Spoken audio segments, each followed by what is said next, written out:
Growing up, I admired the physicians who seemed to know it all. It was like they could diagnose you from the waiting room.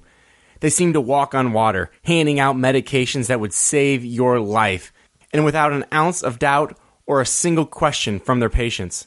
Their ability to help people and make such a drastic difference in a person's life was what I wanted to do one day.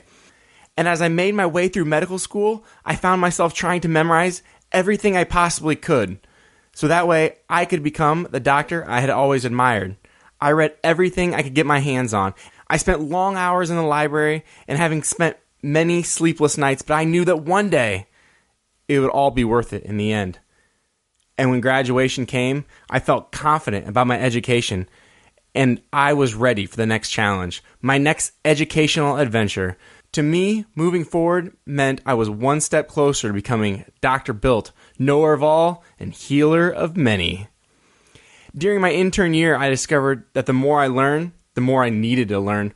One day, I was listening to a podcast and discovered that beta blockers don't prevent mortality post-MI in the PCI era. I was blown away. I discovered these podcasts, blogs, and continuing education lectures I was listening to and reading were changing what I knew to be true on a daily basis.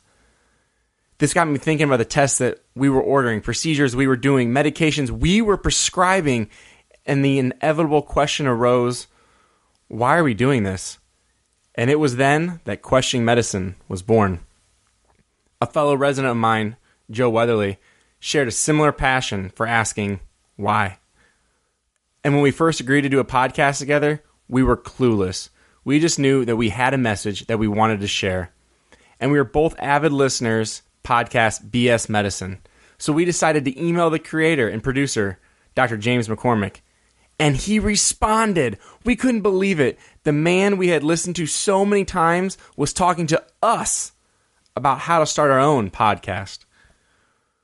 Once we got rolling and posted some of our first recording, unbelievable things happened, and it took off like a rocket ship. MedPage Today contacted us to help write for their online medical blog. We were in contact with specialists from all over the world, asked to be part of research, partake in online journal clubs. Our podcast was being downloaded on all 7 continents, and the interest just kept growing. The DO contacted us and asked for an interview. We joined Twitter, and our tweets have reached over 2 million individuals. Dr. James McCormick joined us on our show for a discussion on diabetes, which led to an invitation to Vancouver, Canada for the annual BS Medicine Conference. This was a once-in-a-lifetime experience as we were shaking hands and talking with individuals that we had literally listened to once a week on our way to work.